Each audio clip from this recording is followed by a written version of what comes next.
East Avenue Medical Center is on standby for a possible increase in firecracker-related injuries this new year. For the details, we have mobile journalist Yeda Pascual. Yeda, kamusta ang sitwasyon dyan?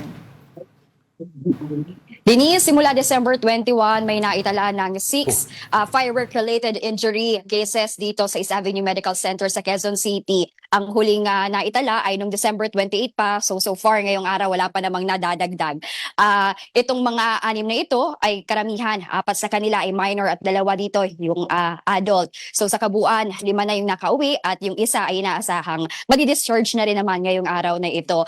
Yun nga sa pamunuan ng EAMC, ang historically expected nila na dadagsa yung mga pasyente ay after midnight pa. So mamayang gabi inaasahan halo-halo na yan. Merong naputukan, road crash injury, merong mga stroke, heart-related problems. So mamaya yan ina-expect na dadami yung mga pasyente. So same pa rin sa mga nagdaang taon, ang mga paputok na nakadali sa mga pasyenteng ito ay Piccolo, 5-star at whistleblower.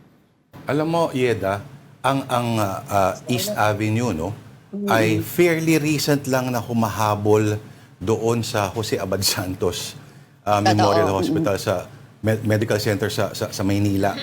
Pero parang usually ganyan, payapa. Pero magugulat ka na lang pagkatapos ng New Year's Eve, nako yan, biglang nagdadagsaan. Kasi maraming mga, sabihin natin, napasaya masyado yung kanilang pagdiriwang. Tama ka dyan, Lord. Actually, kung ikukumpara last year, Lord, ang naitalang cases, same time, 12. Pero ngayon, 6 lang. So, ina-expect nga na baka mamayang gabi pa talaga, talagang dadagsa yung mga pasyente. Kasi most likely, gano'n naman daw talaga from the previous years. May nakaredy rin ba sila dyan ng mga, yung mga pangputol ng mga boto at iba-iba mga instrumento na talagang pag tinignan mo, talagang matatakot ka? Nakakapanghina, Lord. Pag nakita mo yung mga instrument na ginagamit, yes, handa daw sila. Actually, code white ngayon, 106 yung doktor, 200 yung nurses na available dito at 400 na admin staff. Ganun daw sila kahanda sa inaasahang pagdami ng mga pasyenteng pupunta ngayong araw na ito at bukas. Oo. Sige, Yeda, we are hoping na hindi madaming maputokan, pero may reminders din ba yung mga doktor dyan? Let's say in cases naman na maapektuhan yung mga mata, yung baga from all the smoke, ano ba yung SOP na ina-advise nila? Denise, tama ka dyan ng first aid na sinabi sa atin ng admin ng ospital. Unang-una, linisin yung sugat. Gumamit ng malinis na tubig, ng sabon. Kung walang sabon, kahit malinis na tubig lamang po pwede na. Pagkatapos, wag daw gagamit ng alcohol, ng mga ointment, pati ng toothpaste. Wag gagamit niyan. At balutin lang yung sugat ng malinis na tela at tumakbo na agad sa pinakamalapit na ospital. Yun yung kanilang paalala. At isa pa, pinakamahalaga, kahit nagaano pa kaliit yung sugat, siguraduhin na magpatingin pa rin sa doktor dahil may banta nga ng tetano.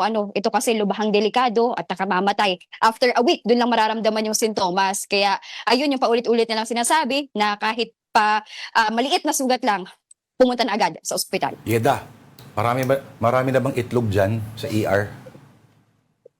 Lord, so far wala pa ako nakikita. Kasi nagre-ready silang itlog kasi pang-induce ng vomiting yun eh. Kasi pag maraming nakaka-ingest, Yes, para pampasuka. Mga bata usually. Pero meron akong pwede ipapanood sa kanila ng mga ilang mga videos para masuka sila kung gusto nila yung ganun. Pero sabay na, kung walang itlog. Alright, ang ating mobile journalist, Yeda Pascual, maraming salamat at Happy New Year sa iyo, Yeda.